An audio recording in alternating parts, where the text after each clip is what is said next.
Salut à tous, c'est Issou, bienvenue pour cette nouvelle vidéo. Vous savez, depuis les premières versions, on a vu passer des centaines et des centaines d'objets différents. C'est simple, il existe plus d'objets différents que de Pokémon. Et parmi toutes ces créations, évidemment, il y en a dont l'utilité reste à prouver. Alors, on va pas parler des objets qui ont juste une version supérieure, comme la Pokéball qui est moins efficace qu'une Hyperball, puisque bien sûr, ça sert à marquer la progression dans l'aventure. Non, là, on va parler d'objets dont l'utilité est discutable, d'autres dont l'existence soulève des questions, et certains qui n'ont tout simplement aucun intérêt. Bref, on va commencer, c'est parti pour la recherche de l'objet le moins utile de Pokémon.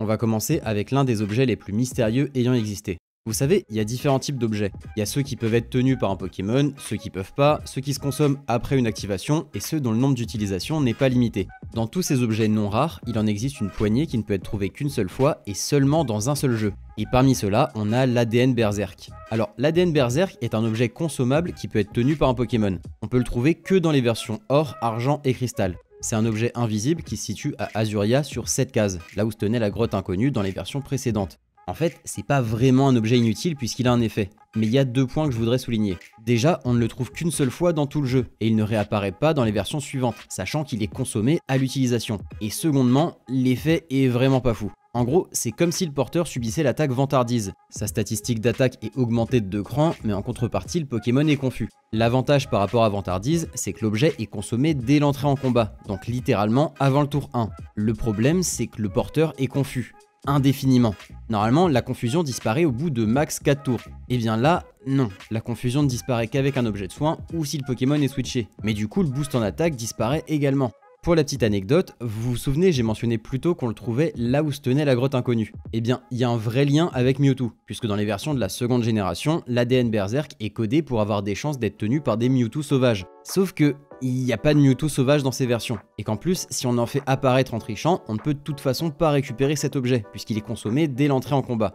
Je pense que les développeurs ont eu l'idée de cet item, ils se sont dit on va le mettre à Mewtwo, ils l'ont mis dans le jeu, puis ils se sont rendus compte qu'il n'y avait pas de Mewtwo dans ces versions. Bref, un objet plus énigmatique qu'inutile, mais c'est que le début. Il y a de nombreux objets qui permettent de soigner les points de vie d'un Pokémon, que ce soit des potions, des baies, des boissons, en passant par les rappels et les plantes. Il y a l'embarras du choix. Forcément, avec autant de déclinaisons, il y en avait qui allaient faire doublon. Par exemple, la poudre énergie rend autant de points de vie que l'eau fraîche, mais l'une fait baisser le bonheur du Pokémon quand l'autre l'augmente. Même si c'est qu'un détail, ça fait une différence, et dans certains cas, c'est utile.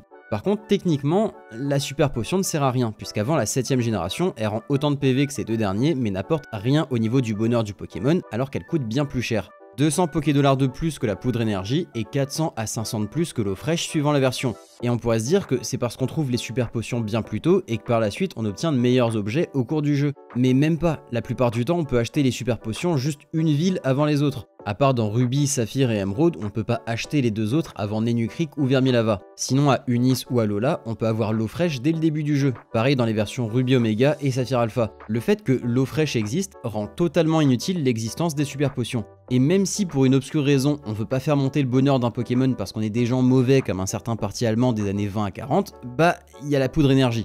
Bon, à partir de la 7ème génération, les super potions rendent 60 PV et non plus 50, et l'eau fraîche n'en rend plus que 30. Mais dans les distributeurs, on peut aussi acheter des sodas cool et des limonades. Dans les versions de la 3ème génération, sur la route 113, on peut visiter l'atelier de verre. Après y avoir récupéré le sac à suie, lorsqu'on marche dans les herbes cendrées, on récupère de la cendre. En échange d'un certain nombre de pas dans ces herbes, on peut obtenir des flûtes dans l'atelier. Ces flûtes ont différentes couleurs et également différents effets. La bleue réveille un Pokémon endormi, la rouge guérit les effets de l'attraction, la jaune soigne la confusion, la noire réduit les chances de rencontrer des Pokémon sauvages et la blanche augmente les chances d'en rencontrer.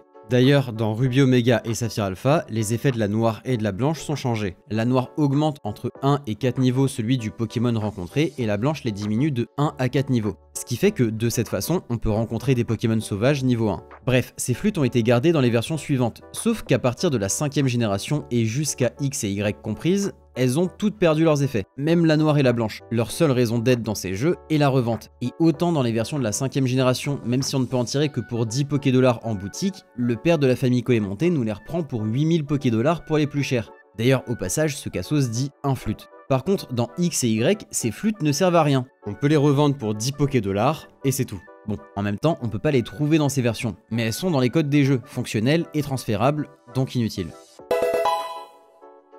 Bon, maintenant on va voir deux objets qui ont exactement le même effet et les mêmes prix dans la plupart des jeux.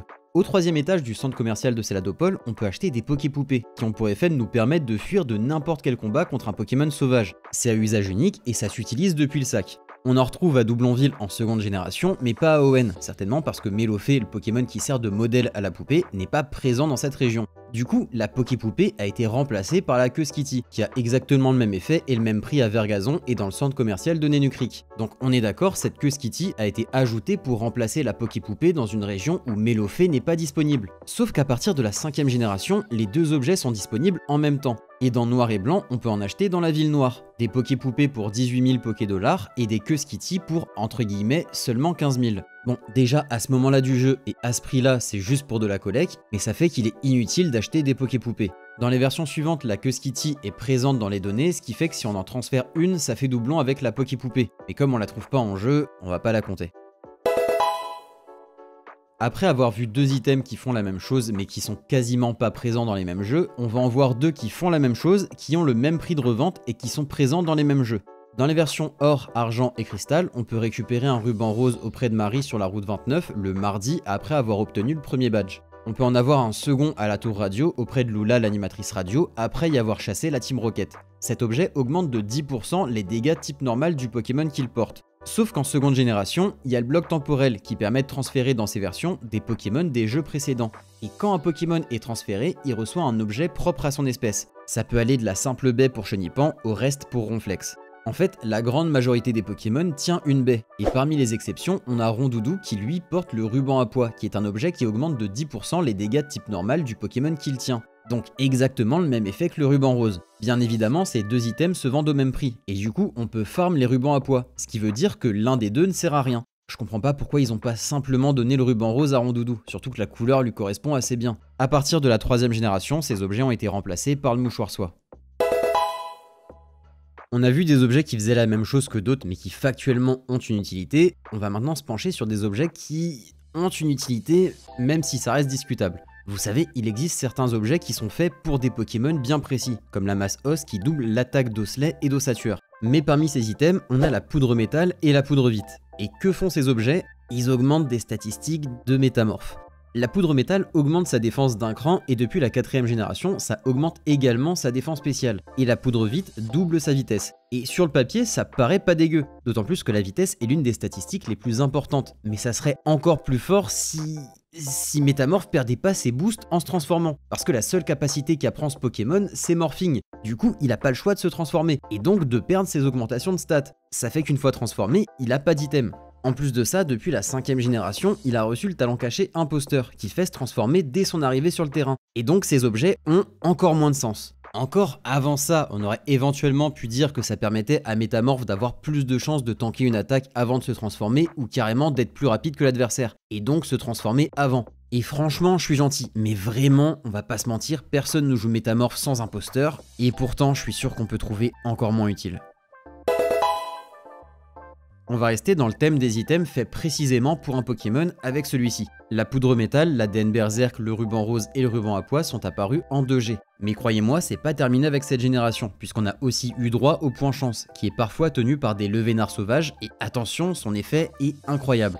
Ça augmente de 2 crans le taux de critique des capacités de Levénard. Et en soi, l'objet pourrait ne pas être dégueu s'il n'était pas exclusif à Levénard, parce que ce Pokémon a la puissance offensive d'une flaque d'eau. Et encore, je parle pas d'une jolie flaque d'eau dans de l'herbe sur une plaine, je parle de la vieille flaque d'eau croupie à côté d'une usine avec des larves de moustiques qui nagent dedans, qui techniquement devrait être plus forte offensivement que la flaque dans la plaine. Bref, je me suis perdu dans ma comparaison. Je disais qu'augmenter le taux de critique de Levénard n'avait aucun intérêt, puisque même en attaque spéciale qui est meilleure que son attaque, il n'a que 35. Et comme je l'ai dit, cet objet n'augmente que les stats de Levénard, donc pas l'euphorie qui lui peut porter des objets, puisque le seul intérêt de Levénard est son accès à l'Evolurock. Non pas que cet objet aurait un sens sur l'euphorie qui tape à peine plus fort, mais Levénard n'a pas plus de valeur que l'euphorie sans l'Evolurock. C'est un peu comme si on faisait un objet qui augmentait les stats de Chrysapile, mais pas de Lucanon. Bon, maintenant on a terminé de rigoler, on passe aux objets qui n'ont vraiment plus aucune utilité, et on va commencer par un qui est apparu en seconde génération, comme par hasard, les lettres. Alors pour le coup, ils ont totalement craqué chez Game Freak avec le nombre de lettres. En tout, il y en a 46 différentes. Mention spéciale à la lettre mosaïque qui n'est présente que dans les données des versions de la 4ème génération et qui, pique les yeux. Alors, pour ceux qui ne se sont jamais penchés sur le sujet, une lettre est un objet sur lequel on peut écrire un message quand on le fait tenir à un Pokémon. Voilà, c'est tout. Bien sûr, l'intérêt n'est pas de s'écrire des messages tout seul, mais d'échanger les Pokémon qui tiennent les lettres pour faire parvenir à vos amis vos messages hilarants, et ainsi partir pour des heures de fou rire. Sauf qu'on le sait tous, dans le monde réel, c'est pas comme ça que ça se passe. En deuxième et troisième génération, il fallait être en face à face pour effectuer les échanges. Donc pas besoin d'une lettre pour envoyer un message, à part pour une petite blague éventuellement, et encore j'y crois moyen. Et à partir de la quatrième génération, on peut certes échanger des Pokémon à travers le monde, mais depuis la 3G, les mots qu'on peut mettre sur les lettres sont prédéfinis. Donc plus possible d'insulter les mamans, et ça, c'est vraiment dommage. Donc voilà, les lettres, ces objets inutiles existant sous beaucoup trop de formes différentes et qui, même si elles restent transférables dans les suites, ont disparu après la 5e génération, et c'est tant mieux. Bon, là dans l'inutilité, on est pas mal, mais il y en a qui vont trouver le moyen de me dire qu'ils utilisaient des lettres absolument tous les jours alors qu'ils étaient 3 dans le monde, donc on va continuer à creuser. Les versions Let's Go Evoli et Pikachu ont ajouté les Pokémon partenaires, et par extension la possibilité de jouer avec eux. De temps en temps, dépendant du niveau d'amitié du partenaire, il va nous donner différents objets, comme une bille ou une boucle d'oreille, ce qui nous permet de constater que notre Pokémon a bien suivi ses cours de pickpocket. Mais il peut aussi nous donner un ressort détendu, de la craie ou une boulette de boue. Grossièrement ce qu'il trouve dans les poubelles, et mis à part les écailles-cœurs, aucun de ces objets n'a d'utilité. La plupart peuvent simplement être vendus comme la coquille du sud pour 1000 Pokédollars ou même cette magnifique boulette de boue pour 600. J'aimerais bien voir la gueule du mec qui achète ça. Mais beaucoup n'ont quasiment aucune valeur, comme le ressort détendu qui apporte 10 Pokédollars, la craie qui vaut 50 ou même la boucle d'oreille qui en vaut 150. Donc déjà, ces objets sont inutiles, même si à la base je voulais faire une partie entière sur la feuille argentée et la feuille dorée, qui peuvent aussi être récupérés sur certaines espèces de Pokémon après avoir traversé le bloc temporel. Mais bon, comme là il y avait tout un groupe d'objets du même genre, je les ai regroupés. Bref, c'est pas le pire parce que si on bat la Ligue Pokémon, notre partenaire va nous donner un petit bouquet, qui est un petit bouquet arrangé avec amour pour un dresseur vraiment unique. Oh, c'est trop mignon ça. Et de temps en temps, on peut aussi récupérer une lettre végétale. Tiens, coïncidence, on parlait des lettres juste avant. C'est une lettre rédigée sur une feuille d'arbre, Pikachu ou Evoli semble y avoir écrit quelque chose avec ses pattes. Oh là là, c'est vraiment trop chou. Sauf qu'avec tes pattes, je comprends rien à ce que t'as écrit en fait. Et tu veux que j'en fasse quoi de tes merdes? Ni le bouquet ni la lettre n'a d'effet et aucun des deux ne peut être vendu. Ça sert juste totalement à rien. À ce niveau-là, j'aurais préféré une boulette de boue. Dans les versions X et Y, après avoir rencontré ce randonneur dans 4 hôtels différents, il finit par nous offrir un bibelot bizarre. Dans ces versions, c'est le seul exemplaire qu'on peut obtenir et c'est un objet qui n'a aucun effet. Donc c'est forcément qu'il a pour but d'être vendu. Bah non, loupé, il vaut 5 Pokédollars. Donc c'est un objet qui sert à rien? Bah pas exactement. Disons qu'il servait surtout à teaser les versions Soleil et Lune. En tout cas pour les plus curieux, puisque quand le randonneur nous le donne, il parle de la région d'où il vient, mais que c'est pas une de celles qu'on connaissait déjà à l'époque. Pour les moins curieux, c'est juste un objet inutile. Mais dans les versions se déroulant à Alola, le bibelot bizarre a toujours le même effet, c'est-à-dire aucun, mais on peut maintenant en acheter à Bradley Prix dans la rue du Dôme Royal. Et là vous vous dites, mais à quoi ça sert d'acheter un objet qui ne sert qu'à être vendu? Excellente question, et à ça je n'aurais qu'une réponse, c'est... Voilà, maintenant que c'est plus clair pour vous, on peut continuer. Dans le centre culturel de Malier, on peut en obtenir jusqu'à 2 exemplaires suivant la version. Et là du coup, ça vaut le coup de les revendre. Mais c'est tout. Ils sont inutiles dans ces jeux, surtout ceux qui sont en vente. Bon, là on en tient une couche, mais je suis certain qu'il y a moyen de faire encore mieux. En 5ème génération, un nouveau type d'objet a fait son apparition, les ailes ou les plumes depuis épée et bouclier. Parce que c'est vrai que c'était bizarre de trouver des ailes de Pokémon qui tombent du ciel. Dans ces versions, on ne les trouve que de façon aléatoire sur le pont Yoneuve ou sur le pont de l'Inconnu, ou dans l'arbre creux blanc et le gratte-ciel noir dans les suites. Bon, sauf l'aile santé qu'on peut aussi obtenir auprès d'une PNJ sur la route 4 dans Noir 2 uniquement, et l'aile sprint au même endroit, mais dans la version blanche 2 cette fois. En tout, il existe 7 plumes ou ailes différentes. Bon, à partir de maintenant, je vais dire plumes, ça sera plus simple. Elles ont pour effet d'augmenter d'un EV une statistique d'un Pokémon, en plus d'augmenter un peu son bonheur. La plume santé augmente les PV, la plume force l'attaque, la plume armure c'est la défense, la plume esprit pour l'attaque spéciale, la plume mentale cette fois pour la défense spéciale, et enfin la plume sprint pour la vitesse. Mais si vous avez bien fait attention, j'ai dit qu'il y avait en tout 7 plumes, et pourtant il n'y a que 6 statistiques. C'est parce que bien évidemment, il y en a une qui sert à rien. La jolie plume n'a aucun effet. Elle se revend pour seulement 100 Pokédollars avant la 7ème génération et 500 après. Bon, 500 je veux bien faire un effort, mais quand même. Elle a pour seule utilité de te foutre le seum quand on obtient une, parce qu'elles sont farmables dans tous les jeux où elles apparaissent, genre tu t'attends à une plume utile, et en fait non, c'est une plume de pigeon. Bon, une jolie plume de pigeon, mais quand même. Et enfin, le top du top, l'objet le plus inutile présent dans un jeu de la série principale. Franchement, on fait pas mieux. Et vous vous en doutez, pour le trouver, il faut retourner en seconde génération. Décidément, ils en ont eu des idées à cette époque. En fait, cet objet n'avait tellement aucun sens qu'on ne peut l'obtenir que dans ces versions. Tout à l'heure, on a parlé du bloc temporel. Je vous ai expliqué qu'un Pokémon d'un jeu précédant ceux de la seconde génération transféré dans ces derniers se voyait attribuer un objet selon son espèce. Quand on transfère un Machoke dans une version de la seconde génération, celui-ci portera un morceau brique. Voilà, c'est même pas une brique entière, c'est juste un morceau. Et donc, à quoi ça sert un morceau brique ? À rien, évidemment, sinon cette vidéo n'aurait aucun sens. Et bien sûr, vous vous en doutez, ça n'a aucune valeur marchande. Ça se vend pour 25 Pokédollars, sérieusement, je peux même pas acheter une lettre avec. Il me faut 2 morceaux, et avec 2 morceaux, j'ai presque une brique entière. Merci pour rien, Machoke. L'item est tellement inutile qu'il n'a même pas de visuel officiel. Bon, c'est surtout parce qu'il a été supprimé en 3ème génération et que jusqu'avant la 4G, il n'y avait pas de sprite d'objet, mais quand même, là, il y a juste rien. Même le vendre, ça me fait de la peine, je préfère le garder pour le rire.